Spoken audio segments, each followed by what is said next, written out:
अब देखते हैं आगे हम सदिशों का सदिश गुणनफल। तो ये सूत्र हम लोगों को पता है और कैसे दर्शाते हैं ये भी पता है। Vector A cross vector B से प्रदर्शित किया जाता है इसको, और इसका सूत्र होता है A B sine theta n cap. ठीक है। अब भाई सदिश राशि है तो दिशा दर्शाने के लिए कुछ चाहिए, तो यहाँ एन कैप दर्शाते हैं। ये जो राशि मिला है vector A cross vector B, ये सदिश वेक्टर ए और वेक्टर बी के लंबवत होता है। ठीक है। मान लो वेक्टर ए है एक्स एक्सिस में, वेक्टर बी है वाई एक्सिस में, तो ये दोनों के लंबवत होगा वेक्टर ए क्रॉस बी, जो जेड एक्सिस को प्रदर्शित करेगा। ठीक है। दोनों का जो सदिश गुणनफल आता है उन दोनों सदिशों के क्या रहता है, लंबवत रहता है। ये ध्यान दीजिएगा आप लोग। ठीक है। साइन थीटा की वैल्यू हम कैसे निकाल सकते हैं, तो साइन थीटा बराबर आएगा, यहाँ से पक्षांतर कर दीजिए, vector A cross vector B divided by A B into n cap. ठीक है। अब ये सदिश रूप में है, इसको क्या करना है, हमको अदिश रूप में लाना है, तो मॉड लगा दो। ठीक है। एन कैप का मॉड क्या हो जाएगा जी, इकाई सदिश है ना, वो 1 हो जाएगा। तो हमारे पास इसका तात्पर्य क्या है, मॉड ही है ना। ठीक है। तो साइन थीटा बराबर सूत्र ये याद रखिए, vector A cross vector B का mod divided by A B. Mod का मॉड निकालोगे तो क्या आएगा, ए बी लिखा है मतलब वो मॉड रूप ही है। मॉड का मान लो मान आया 2। ठीक है। तो इसका मॉड निकालोगे पुनः तो क्या आएगा, 2 ही आएगा। 2 का स्क्वायर का वर्गमूल मतलब 2 ही आएगा ना। ठीक है। तो यहाँ पे ए बी ही लिखेंगे हम। क्या आएगा, साइन थीटा बराबर mod of vector A cross vector B का mod divided by A B, ये याद रखेंगे आप लोग। ठीक है। सदिशों का गुणनफल क्या, ज्यामितीय अर्थ क्या है ये देखते हैं। तो ये निरूपित करता है समांतर चतुर्भुज के क्षेत्रफल को। ठीक है। Vector A cross vector B का मॉड ये समांतर चतुर्भुज के क्षेत्रफल को व्यक्त करता है, ध्यान दीजिएगा इसको। ठीक है। यदि समांतर चतुर्भुज में वेक्टर ए और वेक्टर बी जो है दो संलग्न भुजाओं को निरूपित करती है, संलग्न, ध्यान रखिएगा, संलग्न भुजाएं हैं, तब उसका क्षेत्रफल हम कैसे ज्ञात कर सकते हैं, वेक्टर ए क्रॉस बी का मॉड लगा दो। ठीक है, निकाल लो तो वो क्या होगा, समांतर चतुर्भुज का क्षेत्रफल होगा। त्रिभुज का क्षेत्रफल कैसे ज्ञात कर सकते हैं, तो 1/2 गुणा A vector A cross vector B का मॉड, 1/2 सामने लगा दो। ठीक है। त्रिभुज का क्षेत्रफल क्या होता है, आधार गुणित ऊंचाई ना। ठीक है। तो यहाँ से आपको ये याद रखना है, यदि समांतर चतुर्भुज के विकर्ण दिए गए हैं तब क्षेत्रफल कैसे ज्ञात करते हैं, ये विकर्ण दिए गए हैं तो इसमें भी सूत्र होता है 1/2 vector A cross vector B या A C cross vector B D. ठीक है। विकर्ण को क्या करते हैं, क्रॉस मल्टीप्लिकेशन सदिश गुणनफल ज्ञात करते हैं और मॉड निकालते हैं। संलग्न भुजाएं दी हैं तो इस प्रकार से रहेगा। ठीक है। वेक्टर ए क्रॉस बी का मॉड, और यदि विकर्ण दिए हैं तो इस प्रकार से सूत्र लगाना है, आगे क्वेश्चन में समझ में आएगा हमको। वेक्टर ए क्रॉस बी को इस रूप में लिखा जाता है, आप लोग पहले पढ़े ही हैं। ठीक है ना। कैसे ज्ञात करते हैं, तो आई के इन दोनों का मल्टीप्लाई होता है, A2 B3 minus A3 B2, और जे माइनस जे केप लिखते हैं क्या, माइनस जे केप, फिर क्या हो जाएगा A1 B3 minus B2 B1 A1 B3 ना। के कैप कैसे निकालते हैं, तो प्लस के cap A1 B2 B1 A2। ठीक है। तो याद रखेंगे इसको। ठीक है। क्वेश्चन से समझते हैं आप, क्वेश्चन बहुत आसान लगेगा आप लोगों को। दिया गया सदिश है तो vector A cross vector B निकालना है, I cap J cap K cap लिख दिए, ए के कोफिशिएंट लिख दिए 2 -3 और 1, बी के कोफिशिएंट 3 2 और 1। ठीक है ना। आई कैप निकालना है तो -3 × 1 -3 आ गया, 2 × 1, ठीक है 2, बीच में माइनस का साइन लगता है, माइनस जे कैप लिखेंगे, याद रखिएगा। तो ये 2 × 1 2 हो गया, 3 × 1 -3 हो गया, बीच में माइनस का साइन। के कैप निकालते हैं तो 2 दूनी 4, 3 तिया 9, ऋण में आएगा और ऋण ऋण धन हो गया, ठीक है ना। तो इस प्रकार से सदिश गुणनफल आ गया। मॉड ज्ञात करना है तो पहले क्रॉस मल्टीप्लिकेशन सदिश गुणनफल ज्ञात कीजिए, उसके बाद उसका मॉड निकाल लीजिए। मॉड निकालना तो आता ही है, कोफिशिएंट का वर्ग करके जोड़ दीजिए और वर्गमूल में लिख दीजिए, ठीक है, आसान है बहुत ही। हमको यहाँ क्या क्या है, सदिश ए बराबर दिया है, सदिश बी बराबर दिया है और सी बराबर भी दिया है। तो ए क्रॉस बी क्रॉस सी और ए क्रॉस बी क्रॉस सी निकालना है। तो पहले ए क्रॉस बी निकालिए इसमें, ठीक है, क्रॉस सी निकालिए, तो ए क्रॉस बी से जो आया और सी क्रॉस, मतलब इस प्रकार से आ जाएगा। और सेकंड वाले में क्या बोला है, पहले बी क्रॉस सी निकालेंगे, कोष्टक को पहले हल करते हैं ना, फिर ए क्रॉस निकालेंगे, ठीक है। तो देखो दोनों में अंतर है, अलग अलग आया है मान, ठीक है।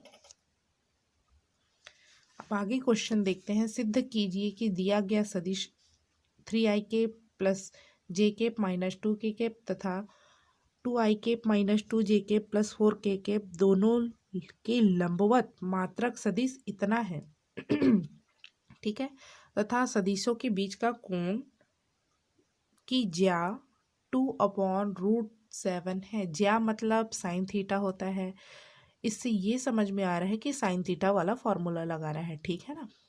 हमको बोला है मात्रक सदिश ज्ञात करना है इसके लंबवत, तो मात्रक सदिश हम कैसे ज्ञात करते हैं, वेक्टर ए दे दिया है, तो हम कैसे ज्ञात करते हैं, ए के बराबर vector A divided by mod of vector ए, ऐसे ही ज्ञात करते हैं क्या।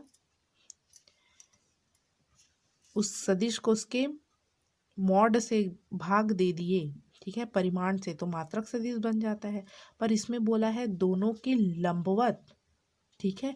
तो हम जानते हैं कि जब वेक्टर ए और वेक्टर बी दिया है तो vector A cross vector B निकालें तो ये इन दोनों के लंबवत होता है, ठीक है। तो पहले लंबवत सदिश ज्ञात कर लेते हैं दोनों की। तो vector A cross vector B निकालेंगे, यहाँ ध्यान रखिएगा। तो vector A cross vector B निकाल लिए हम। अब लंबवत मात्रक सदिश, तो vector A cross vector B को उसके मॉड से यदि क्या कर दिया जाए, डिवाइड कर दिया जाए, तो वो मात्रक सदिश बन जाएगा। तो इसलिए हमने क्या किया, यहाँ vector A cross vector B निकाले हैं और उसको मॉड से डिवाइड कर दिए हैं, ठीक है। इस ये क्वेश्चन पूछा ही जाता है ना, याद रखेंगे, इंपॉर्टेंट क्वेश्चन है मोस्ट। कोण निकालने बोला है, थीटा का मान, तो साइन थीटा बराबर मैंने सूत्र बताया है mod of vector A cross vector B divided by mod of vector A mod of vector B, ठीक है। मान निकाल लीजिए, पुट कर दीजिए, आसानी से आ जाएगा, ठीक है। सारे क्वेश्चन एक जैसे हैं इसमें। एक त्रिभुज ओ ए बी में ओ ए बराबर दिया है 3i cap plus 2j cap minus k cap और ओ बी बराबर दिया है i cap plus 3j cap plus k cap. तो त्रिभुज ओ ए बी का क्षेत्रफल, तो क्षेत्रफल का सूत्र हमको पता है क्या होता है, त्रिभुज का क्षेत्रफल बराबर होता है 1/2 mod of vector A 1/2 mod of vector A cross vector B का मॉड, यही होता है। तो वेक्टर ए का काम करेगा ओ ए और बी का काम करेगा ओ बी, ठीक है। क्रॉस प्रोडक्ट निकालिए, मॉड निकालिए, ठीक है, आ गया आसानी से वैल्यू पुट करने से, ठीक है। ये ध्यान रखिए, ये एग्जाम में पूछा जाता है, इम्पॉर्टेंट है। समांतर चतुर्भुज का क्षेत्रफल ज्ञात कीजिए जब उसके विकर्ण दिए गए हैं। ये विकर्ण है भाई, तो विकर्ण दिए हैं तो क्षेत्रफल का सूत्र क्या होता है, 1/2 mod of vector A cross mod of vector A cross B का मॉड, ठीक है, ये सूत्र होता है। सूत्र याद रखिए, इसका कैलकुलेशन बहुत ही आसान है। उस समांतर चतुर्भुज का क्षेत्रफल ज्ञात कीजिए जिसकी संलग्न भुजाएं दी गई हैं। बोल रहे हैं ये इस प्रकार से ए और बी इस प्रकार से संलग्न भुजाएं दी एक दूसरे से लगा हुआ, तब क्षेत्रफल कैसे ज्ञात करते हैं? तब ये सूत्र बन जाता है vector A cross vector B का मॉड। ठीक है, 1/2 नहीं लगाना है इसमें, ध्यान दीजिएगा इस चीज का। ठीक है, अब उस त्रिभुज का क्षेत्रफल ज्ञात करने बोल रहे हैं जिसके शीर्ष दिया गया है A 1 1 1 B 1 2 3 C 2 3 1। ठीक है, माना कि वो मूल बिंदु O है, तब ओ ए बराबर ये आई cap J cap K cap हो जाएगा, ये आई केप 2 जे केप 3 के केप, और ओ सी बराबर 2 आई केप 3 जे केप और के कैप हो जाएगा प्लस में। ठीक है, त्रिभुज का क्षेत्रफल अब कैसे ज्ञात करते हैं ध्यान दीजिए। तो ए बी बराबर ओ बी माइनस ओ ए होगा क्या, बी का स्थिति सदिश माइनस ए का स्थिति सदिश। ए सी बराबर कितना होगा, ए बी और ए सी निकालिए। ठीक है, तो यह हो जाएगा हमारे पास ओ सी का स्थिति सदिश माइनस ए का स्थिति सदिश। ठीक है, ए सी का मान आ गया। त्रिभुज का क्षेत्रफल हम जानते हैं 1/2 mod of vector A cross vector B, यही होता है ना सूत्र। तो ए बी और बी ए सी का क्रॉस प्रोडक्ट निकाल लो, इसका मॉड निकाल लो। ठीक है, डिवाइडेड बाय 2 आ गया आंसर। ठीक है, अब बहुत ही महत्वपूर्ण टॉपिक शुरू होने वाला है इस रूप का ए बी सी। ठीक है, इस रूप में यदि दिया है बड़े कोष्टक में, उसका तात्पर्य क्या है, इससे क्वेश्चन पूछे ही जाते हैं। वेक्टर ए बराबर मान लो इतना है, वेक्टर बी बराबर और वेक्टर सी बराबर A1 आई केप A2 जे केप A3 के केप, B1 आई केप B2 जे केप और B3 के केप, C1 आई केप C2 जे केप और C3 के केप है। तो मैं निकाल रही हूँ यदि vector A cross vector B निकालने आ जाता है सभी को। अब मैंने क्या किया, वेक्टर ए क्रॉस बी में डॉट सी कैप अदिश गुणा कर दिया तीसरे सदिश का। तो इस प्रकार से जो क्वांटिटी मिलेगी इसी को हम लिखते हैं ए बी सी। ठीक है, इसका तात्पर्य क्या है, ए बी सी लिखा है, इसका तात्पर्य है ये बराबर है vector A cross vector B into vector C. ठीक है, इसका क्रॉस प्रोडक्ट और इसके साथ डॉट प्रोडक्ट। ठीक है, अदिश गुणाफल और सदिश। ठीक है, इस रूप में दर्शाते हैं। हम इसका मान डायरेक्ट कैसे निकाल सकते हैं, इतना पहले निकालने से अच्छा है हम क्या करेंगे, सारणिक रूप में लिखेंगे A1 A2 A3 कोफिशिएंट को B1 B2 B3 और C1 C2 C3। पहले A के कोफिशिएंट फिर B फिर C, और सारणिक का मॉड निकालना तो सबको आता ही है। ठीक है, अदिश त्रिक गुणनफल के प्रगुण क्या है, प्रगुण देखो ये एक श्रृंखला में काम करता है। ए बी सी बराबर होगा B C A C A B. ठीक है, चक्रीय क्रम में रहता है तब उसका मान अपरिवर्तित रहेगा। ठीक है, यहाँ देखिए ए के बाद बी आना चाहिए, बी के बाद सी और सी के बाद ए बी सी है। बी के बाद क्या आना चाहिए, सी है, सी के बाद ए आना चाहिए, ये भी फॉलो कर रहे हैं इस नियम को। सी के बाद ए के बाद बी के बाद सी। ठीक है, तो यदि इस रूप में है तो ए बी सी को हम बी सी ए भी लिख सकते हैं और सी बी ए भी लिख सकते हैं, ध्यान रखिएगा इसको। ठीक है, यदि यहाँ क्रम टूटा, देखो ए बी सी ए और सी बी ए क्रम में है तो तीनों बराबर हो गए, परंतु यदि क्रम टूटा तो क्या आ जाएगा, माइनस। ए के बाद बी आना चाहिए था, क्या सी आ गया, बी बाद में चला गया तो माइनस। बी के बाद क्या आना चाहिए था, सी, ए आ गया तो क्रम टूटा मतलब माइनस में आ जाएगा। सी के बाद क्या आना चाहिए था, ए, वो बाद पीछे चला गया तो माइनस में। ठीक है, इसको याद रखेंगे आप लोग। ठीक है, हमको यदि क्वेश्चन इससे क्वेश्चन आते हैं ए बी सी समतलीय है, ठीक है, अर्थात यदि ए बी सी निकाले इस प्रकार से तो वो क्या आना चाहिए, ज़ीरो आना चाहिए। ये प्रूफ करने के लिए आता है कि सिद्ध कीजिए कि तीनों सदिश समतलीय हैं। तो हम क्या निकालेंगे, इस प्रकार से ए बी सी निकालेंगे, A cross vector B dot C निकाल लेंगे। ठीक है,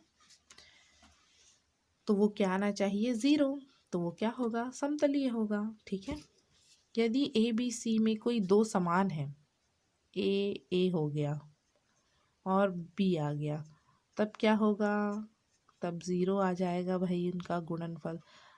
उन अदिश त्रिक गुणनफल बोला जाता है ना, इसको क्या कहा जाता है, अदिश त्रिक गुणनफल। इसका ध्यान रखेंगे आप लोग। या मान लो ए बी बी हो गया तो भी क्या हो गया, 0 हो जाएगा। ए सी सी हो गया, कोई भी दो सदिश क्या हो जाए, समान हो जाए, तो उनका अदिश त्रिक गुणनफल 0 होता है। अब निकालते हैं क्वेश्चंस और वैल्यूज। ठीक है, ए का मान दिया है, बी का मान और वेक्टर सी का मान, ए बी सी निकालने बोल रहे हैं, तो हम तात्पर्य जानते हैं उसका। ठीक है, A1 A2 A3 B1 B2 B3 C1 C2 3C सबके कोफिशिएंट रख दिए। अब ये सारणिक रूप में आ गया, 1 कांस्टेंट रखो, ये मॉड में आ जाएगा, प्लस माइनस रहता है ना सामने, तो माइनस माइनस प्लस हो गया, यहाँ माइनस आता है और ये माइनस ही है, प्लस हो गया। ये वाला रो और ये वाला रो और ये कॉलम छोड़ो, जो आया उसको लिख दिए। सारणिक का मान निकालना आता है ना सभी को, वैसे ही निकाला है 3, इस रो को छोड़ो, इस कॉलम को, ये वाला आएगा पोर्शन लिख दिए। ठीक है, अब तिर्यक गुणा कर दीजिए, 3 दूनी 6 ऋण 1 एकम 1, 2 दूनी 4 ऋण 4 और बीच में ऋण आता है ना, 3 एकम 3 प्लस 3 2 एकम 2 3 तिया 9 ऋण आता है बीच में, ऋण ऋण धन हो गया, आ गया मान। ठीक है, वैल्यू निकालने के लिए भी आता है। Vector A dot B cross C निकालने बोल रहे हैं, तो इसका तात्पर्य तो हम जानते हैं, ये क्या होता है जी, ए बी सी होता है। Vector A dot B cross C क्या होता है जी, इसका तात्पर्य है कि यह है ए बी और सी। ठीक है, तो वही कोफिशिएंट वाला काम करेंगे, रख दीजिए सामने और आ गया हमारे पास सारणिक के रूप में। ठीक है, हमको दिया गया है सदिश क्या है, समतलीय है, सिद्ध कीजिए, मतलब हमको क्या निकालना पड़ेगा, इसकी वैल्यू ए बी और सी की वैल्यू बड़े कोष्ठक में, तो ये क्या आना चाहिए, 0 आना चाहिए। ठीक, 0 आ गया, मतलब समतलीय है। ठीक है, नेक्स्ट क्वेश्चन में हमको सदिश न देकर क्या दे दिया गया है, बिंदु दे दिया गया है, 4 बिंदु दिए हैं, प्रूफ करना है समतलीय है। ठीक है, तो हम मान के चलते हैं क्या है, ए बी सी डी का मान दिया है और मूल बिंदु ओ है, तो इसको स्थिति सदिश के रूप में दर्शाइए, ओ ए ओ बी और ओ सी ओ डी, ये सब आई cap J cap K cap के प्लस के रूप में लिख दीजिए। ठीक है, ए बी निकालिए, ए सी निकालिए, ए डी निकालिए, सबको ए से स्टार्ट कीजिए। ठीक है, ए बी मतलब बी का स्थिति सदिश माइनस ए का स्थिति सदिश, ए सी मतलब सी का स्थिति सदिश माइनस ए का स्थिति सदिश, ए डी मतलब डी का स्थिति सदिश माइनस ए का स्थिति सदिश। ठीक है, तो इस प्रकार से आ गया हमारे पास 3 सदिश मिल गए हमको, जो सभी ए से स्टार्ट होते हैं। इस प्रकार से समतलीय प्रूफ करना है तो निकाल लीजिए वैल्यू, सारणिक रूप में चेंज किए और निकाले, सारणिक का मान तो 0 आ गया। ठीक है, दर्शाइए कि सदिश 4 सदिश दिया गया है, बिंदु समतलीय है, तो हम लेके चलते हैं, ये क्या है, ए है, बी और सी डी। ठीक है, तो सबको ए से स्टार्ट कीजिए, ए बी ए सी और ए डी निकाल लीजिए। ठीक है, अभी निकालना सीखे ही हैं हम, सबको माइनस कर दीजिए। 4 दिया है मतलब उसको 3 में चेंज करना है, तो किसी एक को उभयनिष्ठ लीजिए सभी में। ठीक है, तो और वैल्यू निकालिए, इस प्रकार से प्रूफ करने आता है। सिद्ध कीजिए कि a minus B, B minus C और c माइनस ए बराबर क्या है, 0 है। इसका तात्पर्य क्या है, इसका तात्पर्य है कि a माइनस बी का डॉट प्रोडक्ट और इन दोनों का क्या है जी, cross product. A B C मतलब हम जानते हैं vector A dot vector B cross C, वैसे ही लिख दिए, ये पूरा ए का काम कर रहा है, ये बी और सी का काम कर रहा है। ठीक है। अंदर मल्टीप्लाई कीजिए, बी क्रॉस सी आ जाएगा, C cross C B cross A आएगा माइनस में, सी क्रॉस सी आएगा माइनस में, माइनस माइनस प्लस हो गया, सी क्रॉस ए। ठीक है, समान है दोनों तो क्या हो जाते हैं जी, ज़ीरो। आई केप क्रॉस आई केप क्या होता है, ज़ीरो होता है। ठीक है ना, क्योंकि दोनों के बीच का कोण क्या है, ज़ीरो। और साइन ज़ीरो की वैल्यू क्या होती है जी, सूत्र क्या होता है हमारे पास, vector A cross vector B बराबर ए बी साइन थीटा होता है कि नहीं। एक vector A cross vector A लिया मैंने मान लो, तो दोनों के बीच का कोण क्या हो जाएगा जी, ए इंटू ए, और साइन ज़ीरो, साइन ज़ीरो का वैल्यू ज़ीरो। तो किसी सदिश को उसी सदिश के साथ सदिश गुणनफल किया जाए, क्रॉस प्रोडक्ट निकाला जाए तो वो ज़ीरो आता है। ठीक, इसलिए ये ज़ीरो हो गया, ये वाला टर्म, ये टर्म और ये टर्म बचा। ठीक है, अब ए का मल्टीप्लाई करते जाएंगे।